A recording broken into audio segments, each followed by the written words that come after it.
All right, I need you to really think about this one because this is one of those topics where people are talking a lot, but not really thinking. So here's what's going on. IBM just agreed to pay over $17 million to the US government over allegations tied to DEI practices. And depending on who you watch on YouTube right now, this is either proof companies are discriminating or proof diversity efforts are under attack. And I'm sitting here like, man, we're not even having the right conversation because everyone is picking a side, but almost nobody is actually breaking this down in a way that helps people understand what's really happening. So that's what we're doing today. We're going to walk through what's actually happening, what it means, where people are getting it wrong, and why this matters for you, especially if you're trying to get into tech. But real quick, if you're learning Linux, trying to build a career in tech, and you want content that actually helps you think through this industry, go ahead and hit that like button and subscribe because I'm not just here to teach commands. I want you to understand the system you're stepping into. All right, let's get into it.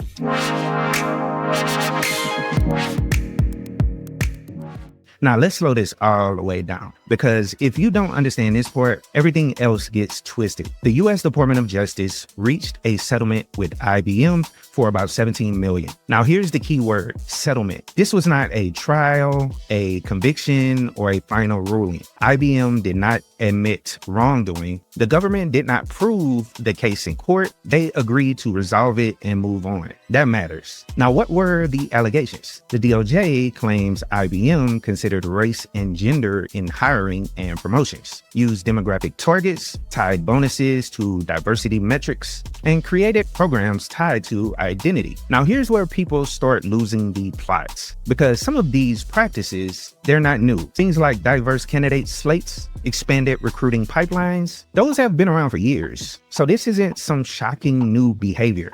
What this actually is the government saying, at what point does this cross the legal line? And that's a very different conversation than what you're seeing online. So let me ask you something, and I want you to actually sit with this. How do you fix bias without creating new bias? Because that's the real problem here. And it's not simple to solve. In tech, we deal with systems all the time, and every system has inputs, outputs, and incentives. If you tell leadership your bonus depends on hitting diversity targets, what happens? People optimize for the metrics, not the outcome. That's not politics, that's how systems behave. Same way, if you told developers, you get rewarded for writing more lines of code. You don't get better software, you get bloated code, inefficiency, and bad design. So now apply that thinking here. If you measure success by demographic outcomes, you might unintentionally influence decisions in ways you didn't intend, create new biases, reduce trust in the system. And once trust is gone, the whole thing starts breaking down. Now, let me break it down like an engineer, which is what I've been doing for a number of years. Think of hiring like a system. You have a candidate input, filtering decision-making layers, and your goal is fairness, quality, efficiency. So let's say you let the system run. What happens?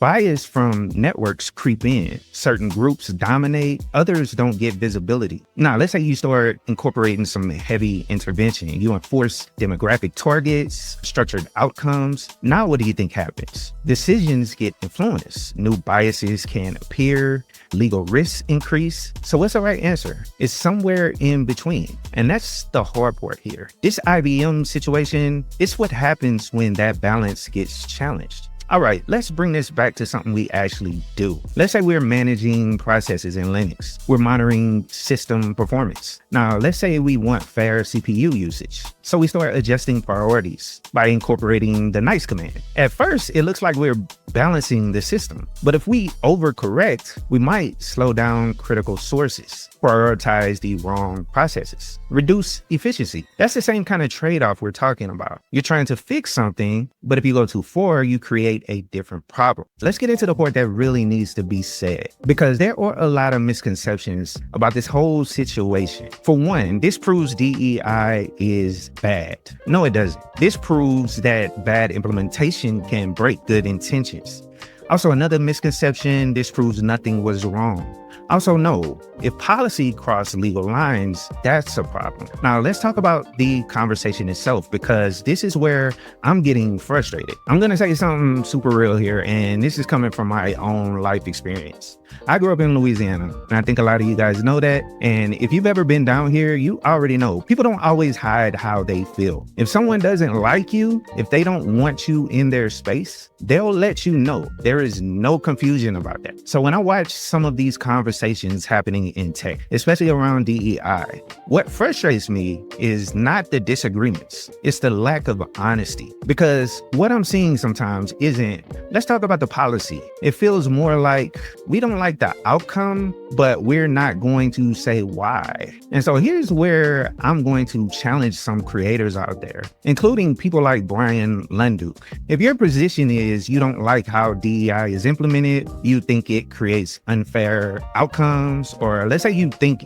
it introduces biases, make sure you say that clearly. You know, that's the real conversation. But if it starts to feel like a lot of your conversations come across as certain people shouldn't be here without actually saying that, that's where it becomes a problem. And I know some people may say, oh, is he bringing up the race card? No, I'm not bringing up the race card, because that's essentially critical thinking. If you constantly go at a program that's meant to improve a certain group standing within certain job fields that are dominated by other groups, then you start to think like, why is that a problem? But anyway, let me make this a little bit more personal, because my great-grandfather fought in World War I and World War II. My grandfathers served in World War II. I got uncles, I got cousins, and I even served this country. And for a long time, people who look like me didn't always get recognition, opportunity, or their stories told. So when we act like diversity efforts came out of nowhere,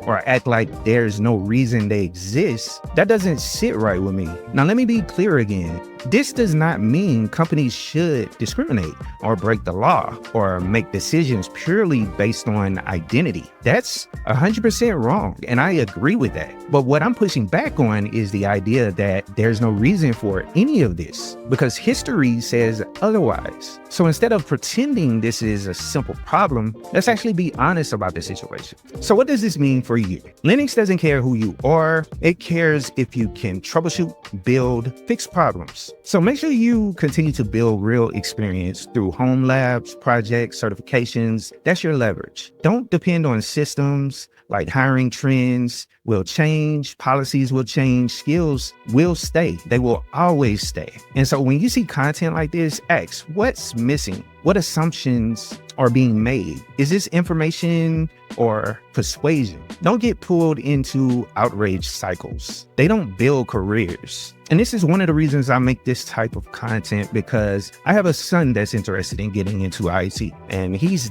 trying to navigate this field, and I'm trying to guide him as best as possible. And I know it's always changing, but those skills, as long as you have those skills, they will allow you to get the job. So here's where I land on this. This IBM situation, it's not a win, it's not a loss, it's a signal that companies are being challenged, policies are being questioned, and the system is adjusting. We need better conversations in tech, not louder ones, not more extreme ones, better ones. Because if we can't talk about complex problems honestly, we're not going to solve them. At the end of the day, I want you focused on one thing: building your path in tech, because no policy, no trend, no argument online can replace real skills. If you made it this far, I appreciate you. Go down, drop a comment down below. Let's talk about it, but keep it respectful. Let's actually think this through together. If you're on your Linux journey, keep going, one command at a time. I hope you guys have a wonderful work week. Keep learning, keep exploring, and as always, keep it techie.